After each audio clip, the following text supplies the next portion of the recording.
Hello everyone, तो हम करने वाले हैं एक्सरसाइज 3.3 अपनी लास्ट एक्सरसाइज का क्वेश्चन नंबर सेकंड। तो पहले अपनी एनसीईआरटी बुक खोल के बैठो, फिर करते हैं क्वेश्चन, पढ़ते हैं और अच्छे से उनको जो है सॉल्व करते हैं। ठीक है, तो पहला क्वेश्चन क्या है अपने पास, इसका मतलब सेकंड क्वेश्चन का फर्स्ट पार्ट क्या कह रहा है कि हमें जो है सॉल्यूशन निकालना है। पहले तो क्वेश्चन क्या कह रहा है, एलिमिनेशन मेथड से सॉल्व करो भाई। ठीक है, हम कर देंगे, हमें कोई भी दिक्कत नहीं है। फिर कहता है पहले पार्ट में, देखो पहले पार्ट में क्या कह रहा है, एनसीईआरटी लेके बैठना और पढ़ो क्वेश्चन।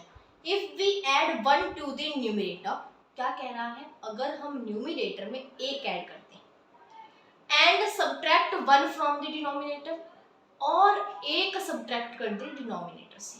न्यूमरेटर में क्या पता है न्यूमरेटर क्या होता है, फ्रैक्शन में ऊपर वाला होता है न्यूमरेटर और नीचे वाला होता है डिनोमिनेटर। कह रहा है कि अगर न्यूमरेटर में हम 1 ऐड करते हैं और डिनोमिनेटर में से 1 सब्ट्रैक्ट करते हैं, सीधा क्वेश्चन ये बोल रहा है अगर ये चीज हम करते हैं तो फ्रैक्शन रिड्यूसेस टू 1। क्या मतलब कि फ्रैक्शन जो है वो 1 के इक्वल हो जाती है, यानी 1 बन जाती है। एक फ्रैक्शन है अपने पास, मान लो मैंने मान लिया एक फ्रैक्शन है n/d, n है उसका न्यूमरेटर, d है डिनोमिनेटर। जरूरी नहीं है आप x y मानो, आप n और d मानो, कोई प्रॉब्लम नहीं है, मान लो। ठीक है, कहता है कि न्यूमरेटर में 1 ऐड किया, डिनोमिनेटर से 1 माइनस किया तो फ्रैक्शन 1 बन जाती है। ठीक है, अगली चीज में कहता है कि ये बन जाती है 1/2 if we only add 1 to the denominator. अगर हम सिर्फ और सिर्फ डिनोमिनेटर में 1 ऐड करें, मतलब न्यूमरेटर ऐसे का ऐसा, डिनोमिनेटर में अगर हम 1 ऐड करें तो फ्रैक्शन बन जाती है 1/2। साफ सीधी लैंग्वेज क्वेश्चन की बहुत आसान बोल रही है। कहता है ये फ्रैक्शन क्या है, व्हाट इज द फ्रैक्शन। हमें पता है फ्रैक्शन क्या है, n/d, हमें बस n और d की वैल्यू निकालनी है। तो पहले क्या करेंगे, पहले इनको सिंप्लीफाई करो, एलसीएम वगैरह लेके करो सिंप्लीफाई। तो इनको सिंप्लीफाई करने के लिए आप क्या करोगे, इनको सिंप्लीफाई करने के लिए आप करोगे कि भाई आपने सिंप्लीफाई किया, आपने क्या किया, इसको उधर लेके गए, n+1 इक्वल d - 1। इतनी बात क्लियर। माइनस का 1 इधर आके प्लस का हो जाएगा, ऐसे करते हैं, इस प्लस को 1 को उधर ले जाते हैं, तो n+1 इक्वल d - 1, सॉरी +1 तो उधर चला गया ना, तो -1, n इक्वल d - 2। अब इस d को इधर ले आओ तो n - d इक्वल -2। ये इक्वेशन 1। किया क्या मैंने वेरिएबल्स यानी n और d एक साइड रखे और ये जो कांस्टेंट टर्म थी वो मैंने एक साइड कर दी। नेक्स्ट स्टेप पे क्या करना है, इसके आप क्रॉस मल्टीप्लाई कर सकते हो, डायरेक्ट क्रॉस मल्टीप्लाई से सिंप्लीफाई होगा, तो 2n इक्वल d प्लस 1। अब वेरिएबल्स एक साइड करो, 2n - d इक्वल 1। ये इक्वेशन आ गई सेकंड। नाउ सॉल्व करो इनको। हमें किससे करना है, एलिमिनेशन से। हमें दिख रहा है भाई एलिमिनेशन में क्या करते हैं हम, एलिमिनेशन में हमें इच्छा अनुसार सब करना होता है कि आपको एक को एलिमिनेट करना है, उसके वेरिएबल जो उसके जो वो है कोफिशिएंट x के चाहे y के सेम करो और उन्हें एलिमिनेट कर दो। इसमें आपको साफ दिख रहा है कि d के आगे भी 1 है, इस d के आगे भी 1 है, सीधा कैंसिल हो सकते हैं। बस आपको ये देखना है इक्वेशन को ऐड करेंगे माइनस, तो लिखो इक्वेशन क्या है पहली, n - d इक्वल -2 और 2n - d इक्वल 1। अगर ऐड करेंगे कुछ फायदा नहीं है, ये माइनस माइनस माइनस का 2d बन जाएगा। अगर हम करें माइनस तो कुछ बात बन सकती है। क्या करें हम, माइनस करें, रुको भाई रुको, हम अगर माइनस करें तो कुछ बात बन सकती है, मतलब ये माइनस हो जाएगा, ये साइन चेंज होगा तो प्लस हो जाएगा, यही होगा ना। माइनस करा हमने, साइन चेंज करेंगे, प्लस का माइनस करेंगे, माइनस का प्लस करेंगे, प्लस का माइनस करेंगे, क्या आएगा, माइनस का d प्लस का d तो कैंसिल। यहाँ से ये आ गया माइनस का n इक्वल -3, तो n क्या आ गया, 3 के इक्वल आ गया। सॉल्व भाई। अगर हमें n वाला एलिमिनेट करना होता तो यहाँ भी 2 कर लेते, पूरी इक्वेशन को 2 से मल्टीप्लाई करके। हमने d एलिमिनेट कर लिया क्योंकि साफ दिख रहा था d के आगे यहाँ भी 1 है, यहाँ भी 1 है। हमने प्लस करी इक्वेशंस को, सॉरी माइनस करी, तो साइन चेंज हो गई, साइन चेंज होते ही d प्लस का माइनस का कैंसिल हो गया, n की वैल्यू 3 आ गई। अब इस n की वैल्यू 3 को कहीं भी पुट करो, मान लो मैंने यहाँ रख दिया 3, minus D equal -2, minus D equal minus का 2 प्लस का 3 इधर जाके माइनस का 3 इक्वल 5, तो डी की वैल्यू 5 यहाँ से आ सकती है। मतलब अपने पास फ्रैक्शन क्या बनी, 3/5, ये बनी हमारी फ्रैक्शन। क्वेश्चन में साफ सीधी बात बोली गई थी, वही साफ सीधी बात हमने अपने अपने जो है अपने स्टेटमेंट बनाती जानी थी, इक्वेशन उनको सॉल्व करना था, बस इतनी सी बात है। अब करो, हम इतने में चलता है फिर नेक्स्ट पार्ट में, एक बार नोट करो। अब आ जाओ अपने सेकंड पार्ट पे, ठीक है भाई। सेकंड पार्ट क्या है, सेकंड है अपने पास कि 5 साल पहले, सीधी सीधी बात है, ये बात हमेशा किन में होती है भाई, अपनी एज वाले क्वेश्चन में। तो कह रहा है 5 साल पहले नूरी वॉज, पहले तो क्वेश्चन आप एक बार ऐसे नजर मारो क्या क्या बोला गया क्वेश्चन में। हमें क्वेश्चन में नजर मार के दिख गया कि नूरी और सोनू की एज की बात करनी है, वेरिएबल मान लेते हैं उन्हें। मान लो नूरी की एज मैंने मानी x, या नूरी की एज मैंने मान ली n, चलो आप x मान लो, सोनी की मैंने मान ली y। क्लियर है भाई, क्लियर है, ऑल सेट। अब चलो 5 साल पहले की बात कर रहा है, मतलब इनमें से प्रेजेंट एज है ना, ये x और y में प्रेजेंट एज मानी है। 5 साल पहले की एज क्या होगी, ऑब्वियसली -5, इनमें से -5 करोगे ना। आप अब 10 साल के हो, 5 साल पहले कितने साल के थे, 10 - 5, वही करते हो, इसमें से माइनस करो। तो 5 साल पहले की बात है तो x -5 होगा और y -5 होगा। कह रहा है कि जो नूरी है वो 5 साल पहले was thrice as old as Sonu, मतलब नूरी was thrice यानी 3 गुना थी, थ्राइस का मतलब 3 गुना थी सोनू से, मतलब ये नूरी की एज, ये 3 गुना यानी 3 से मल्टीप्लाई करने पे नूरी की एज से तब, सोनू की एज से तब आ रही थी नूरी की। सीधा क्वेश्चन ये समझो कि 5 साल पहले की बात है, तो 5 साल पहले जो एज अपने पास नूरी की थी वो क्या थी, सोनू की एज की ट्रिपल थी, 3 टाइम्स थी। क्या थी, 3 टाइम्स थी। यही क्वेश्चन कह रहा है कि 5 years ago Noori was thrice as old as Sonu, Noori was thrice as old as Sonu. 10 years later, 10 साल बाद क्या होगी, +10 करनी पड़ेगी भाई, तो 10 साल बाद एज हो जाएगी x + 10 और y + 10। कह रहा है कि जो ये अपने पास नूरी है वो ट्वाइस होगी एज ओल्ड एज सोनू। साफ क्वेश्चन की लैंग्वेज है, क्वेश्चन पढ़ो आप आराम से। तो Noori will be twice as old as Sonu, मतलब सोनू के 2 गुना यानी ट्वाइस थी। तो क्या किया, यहाँ 2 लगाया, ये करा मल्टीप्लाई। अब करो सॉल्व, कुछ भी नहीं आगे क्वेश्चन में सीधा कह रहा है कि अब की एज बतानी है कि नूरी और सोनू अब कितने साल के हैं, बस सिंप्लीफाई करो। x - 5 इज इक्वल टू, ये दोनों से मल्टीप्लाई होगा अंदर 3y और 3 5 15, सिंपल। वेरिएबल एक साइड करो, x - 3y इक्वल -15, ये माइनस का 5 उधर जाके प्लस का 5 हो जाएगा, इक्वल ये -10 हो गया और x - 3y। इतनी चीज क्लियर है, इतनी चीज क्लियर है। अब चलो इसकी बनाओ भाई इक्वेशन, ये पहली, इधर ये दूसरी।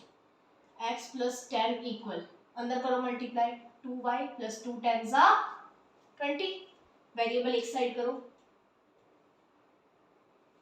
सही आएगा, 10 उधर जाके माइनस हो गया, 10 आ गया।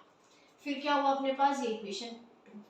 अब देखो एलिमिनेशन में क्या देखते हो कि x के या y के जो साथ वाला नंबर है, ये जो कोफिशिएंट है वो सेम हो जाए, माने बल्ले बल्ले है उसमें। अब हो गया इसमें सेम हो गया ना, 1 है इधर x का कोफिशिएंट, इधर भी x के साथ 1 है, तो सॉल्व करो। लिखो पहली इक्वेशन, x - 3y इक्वल -10 और x - 2y इक्वल 10।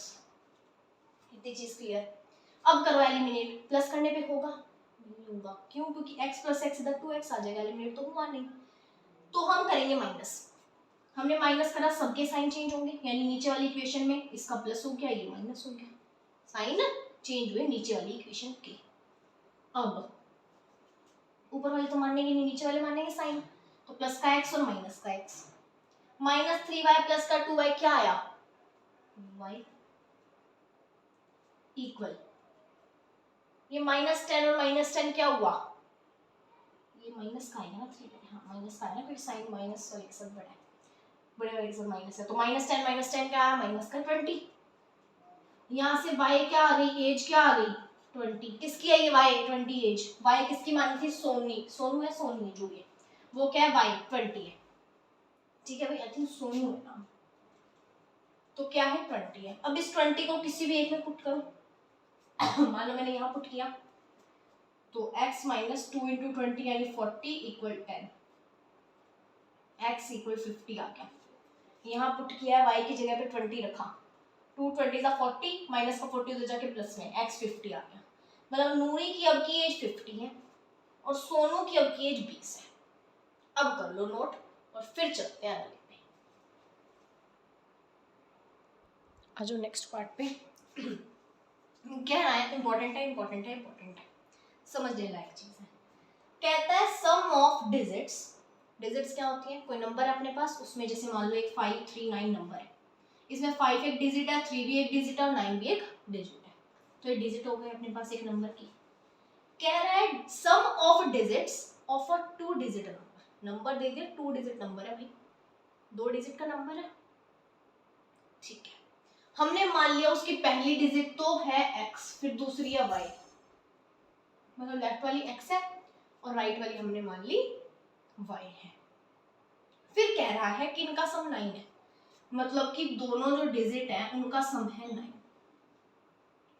अब मुझे एक क्वेश्चन का जवाब दो, क्या जैसे हमने फ्रैक्शन में किया था n/d, हमने लिख दिया था डायरेक्ट n/d है फ्रैक्शन है, ठीक है, क्या अब हम लिख सकते हैं कि नंबर हमारे पास होगा कि जो नंबर है 2 डिजिट नंबर वो अपने पास होगा xy, can we write this, लिखोगे भाई, सीधा बोलो, लिखोगे, साफ आपकी भाषा में बोलो, इसको आप लिख सकते हो या नहीं लिख सकते, देख लो सोच लो, क्या है नंबर xy है अपने पास, मैं ये लिख सकती हूँ कि अपने पास 2 डिजिट का नंबर था, उसको मैंने xy लिख दिया कि हाँ भाई ये नंबर है अपने पास।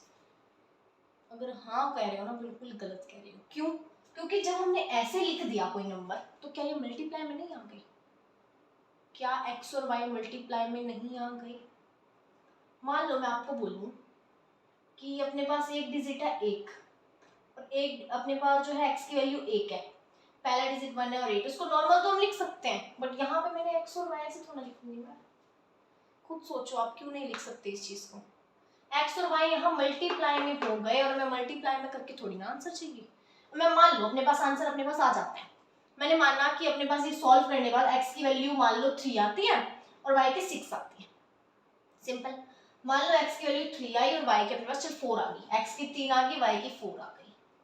अगर मैं इस चीज को नंबर को मैं ऐसे लिख रही हूँ x और y, तो मल्टीप्लाई में इसका आंसर तो सीधा 12 आना चाहिए, फिर x y तो अपने पास 12 ही होगा ना, 3 into 4 12, तो ये तो गलत हो गया। नंबर अपने पास क्या है, पहली डिजिट x ये 3, पहली वाली लेफ्ट वाली 3 आई और राइट वाली 4 आई, नंबर क्या होना चाहिए 34, लेकिन नंबर मैंने xy माना है, xy का क्या मतलब बन गया यहाँ पे कि x और y तो मल्टीप्लाई में है, मतलब 3 into 4 हो गया, यानी ये तो 12 आ रहा है, ऐसा तो लिख नहीं सकते हम, नहीं लिख सकते। फिर सोचो इस चीज को डीपली सोचो, मैंने आपको बोला 2 डिजिट का एक नंबर है जिसकी लेफ्ट वाली डिजिट यानी इधर वाली डिजिट जो टेंस प्लेस पे है वो है x और इधर वाली डिजिट यानी राइट वाली डिजिट है y, ठीक है भाई, आपने उसको लिख दिया कि नंबर अपने पास है xy, रॉन्ग हो गया, ये रॉन्ग हो गया, क्यों रॉन्ग हो गया, क्योंकि इसका क्या मतलब बनता है कि जो x की वैल्यू आई उसको y की वैल्यू से मल्टीप्लाई करने पे अपने पास नंबर बन रहा है वो 2 डिजिट वाला, गलत है ये, बिल्कुल गलत है।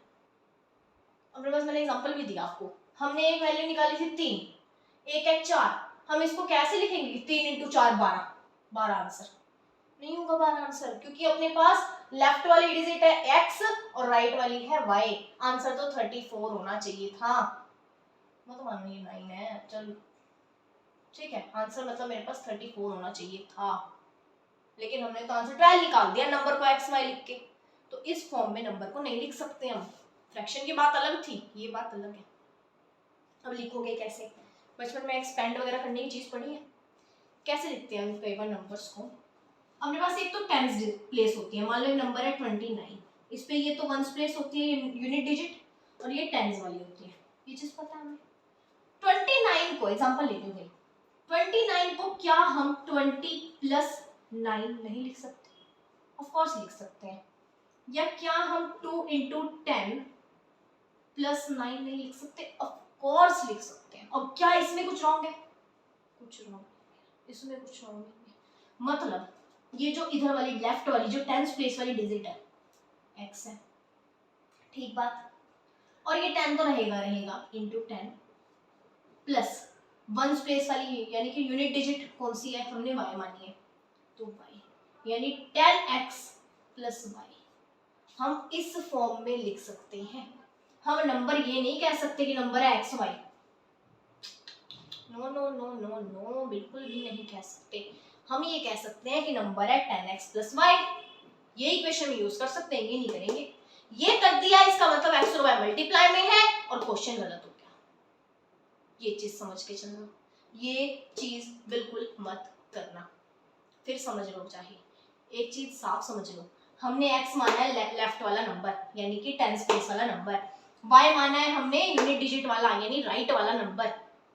अगर मैंने इन्हें ऐसे लिख दिया कि जो अपने पास टोटल जो पूरा नंबर बन रहा है, ये तो डिजिट है, x एक डिजिट है, y एक डिजिट है, इन दो डिजिट्स को मैंने ऐसे लिख दिया x y कि मेरे पास एक नंबर है x y। ऐसे लिखूंगी इसका मतलब पता क्या बनता है कि हमने जो है यूनिट डिजिट को और 10th प्लेस वाली डिजिट को मल्टीप्लाई में करके आंसर निकालना है, लेकिन ऐसा नहीं है। असली फॉर्म ये है, यही समझने लायक चीज थी। आगे क्वेश्चन कुछ नहीं है, हलवा है, बिल्कुल हलवा, बिल्कुल हलवा। अब देखते हैं क्या है, देखते हैं क्या है।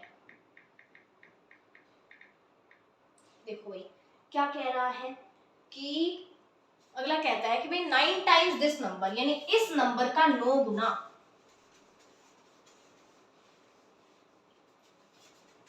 किस नंबर का 9 गुना? जो हमने ये माना ये वाला 10x प्लस y का 9 गुना यानी 9 टाइम्स। ये तो इक्वेशन 1 थी। अब दूसरी देखो, 10x प्लस y का 9 टाइम्स यानी 9 गुना इज, क्या कह रहा है? इज ट्वाइस द नंबर, क्या? Twice the number obtained by reversing the order.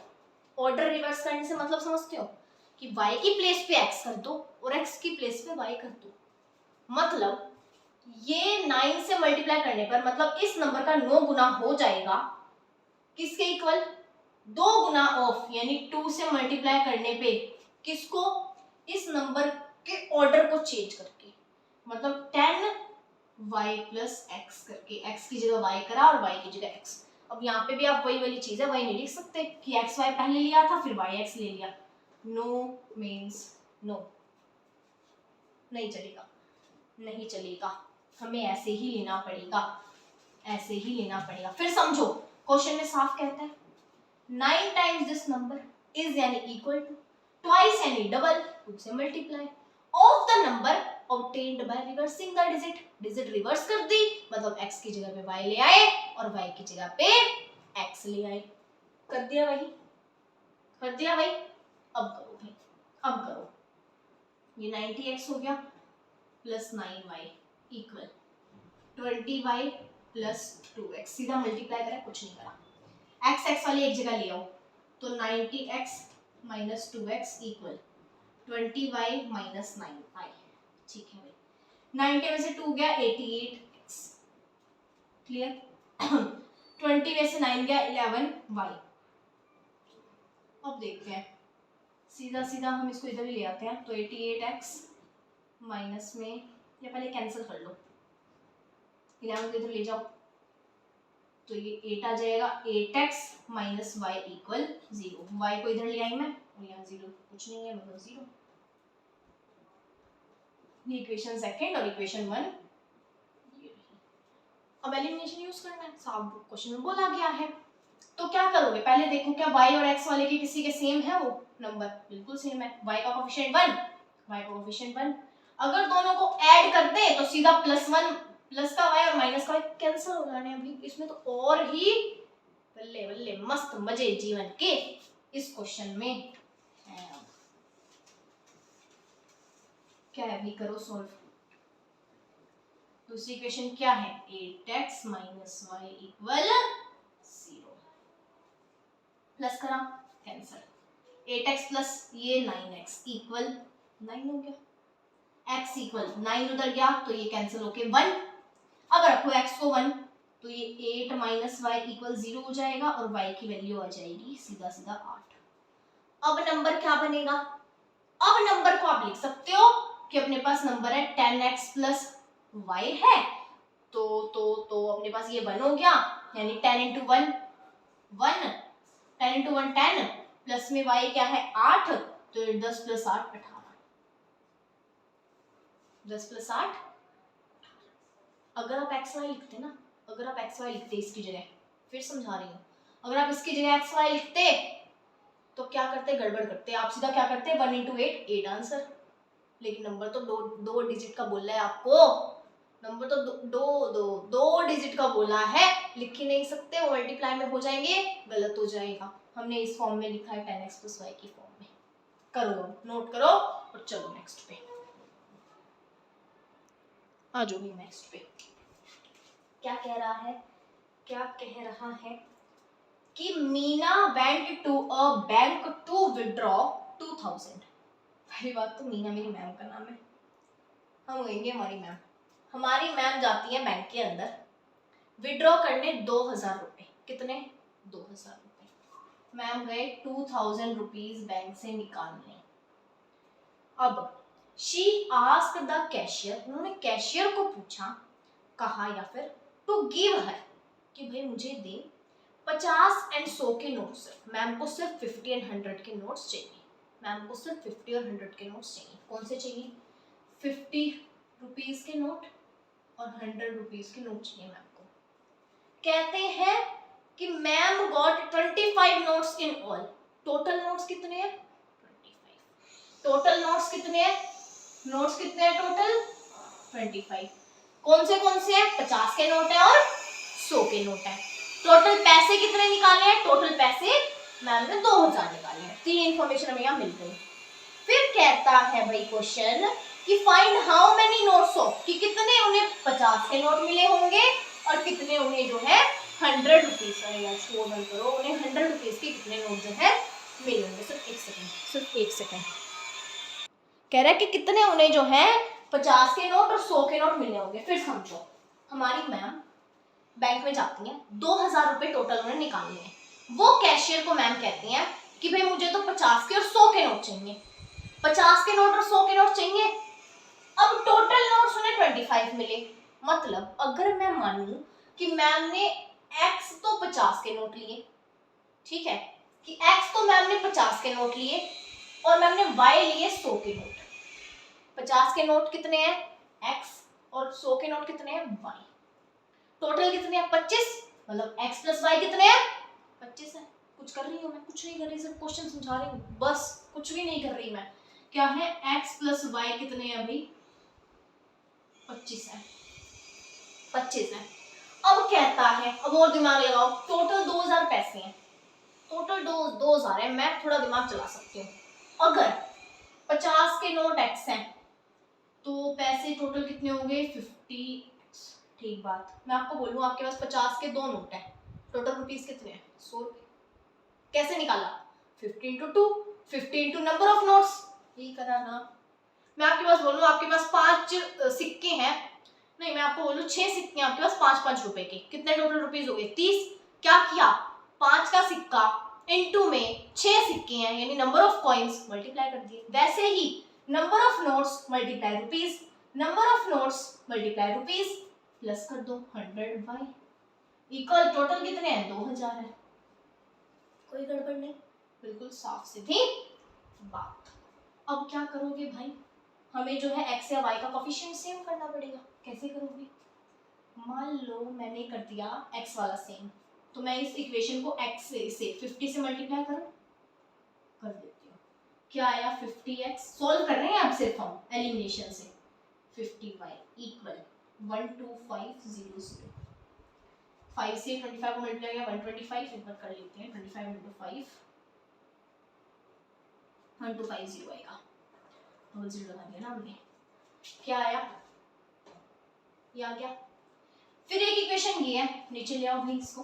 50x plus 100y equal 2000।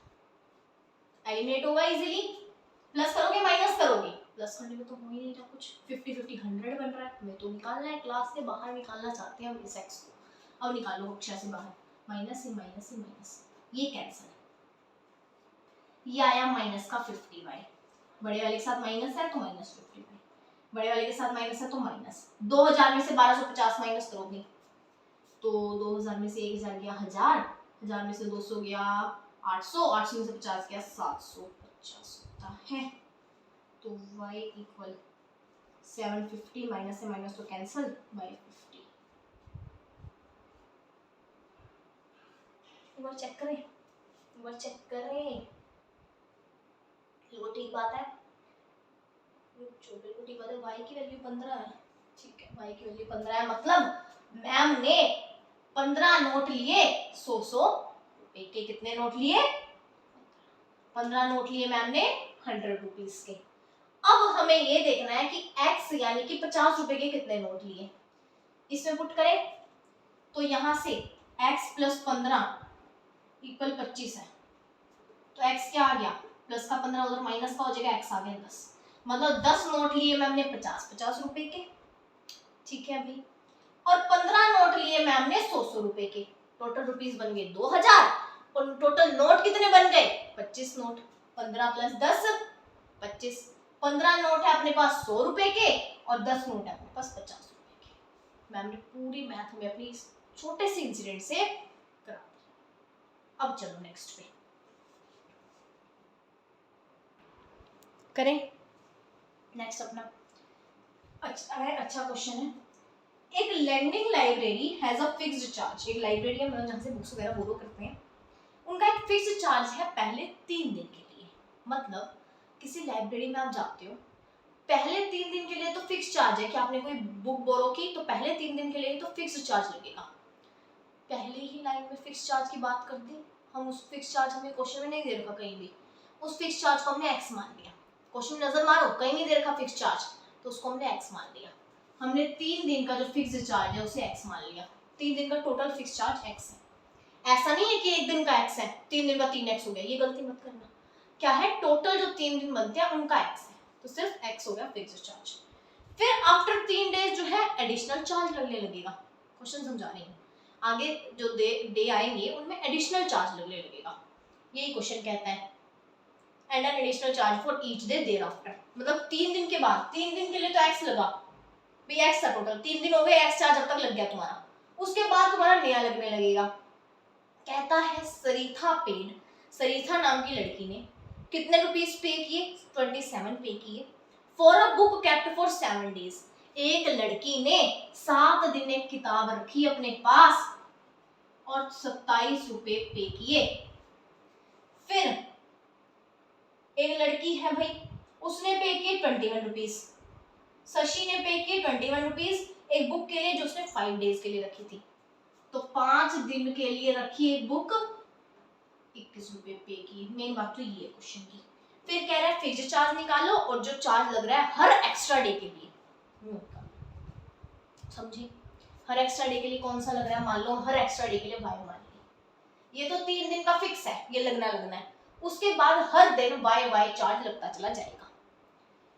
अब 7 डेज को कैसे बांटोगे, हमें पता है 3 दिन का तो फिक्स है, तो इस 7 में से वो 3 दिन तो माइनस कर दो, यानी कितने बचे 4 दिन, मतलब 4 दिन का चार्ज कितना हो गया 4 वाई, साफ बात है 7 दिन थे भाई, 7 दिन में से 3 दिन का तो फिक्स चार्ज था जो कि था x, प्लस में एडिशनल क्या लगेगा, 4 दिन बचते हैं 3 के बाद, वो 4 दिन का एडिशनल लगा अपने पास y चार्ज, तो 4y लगा, टोटल रुपीस लग गए 27, ठीक है। अब 5 दिन का देखें तो 3 दिन का तो फिक्स था, 2 दिन का एक्स्ट्रा लगा होगा इक्वल 3 दिन का फिक्स, 4 का एक्स्ट्रा 7 दिन हो गए, 3 दिन का फिक्स, 2 का एक्स्ट्रा 5 दिन हो गए, 21 रुपए 27। सॉल्व करो भाई, कितना आसान क्वेश्चन कि वेरिएबल के जो x के जो कोफिशिएंट है वो भी सेम मिल रहे हैं, एलिमिनेशन और चाहिए क्या हमें, करो, माइनस करा, माइनस करने से ही होगा भाई, माइनस माइनस साइन चेंज हो गए, ये करा, ये क्या आया 4 में से 2 गया तो 2y इक्वल, माइनस करो तो y इक्वल क्या आ गया 3, कोई डाउट कुछ नहीं है, y 3, अब किसी में भी 3 पुट करो,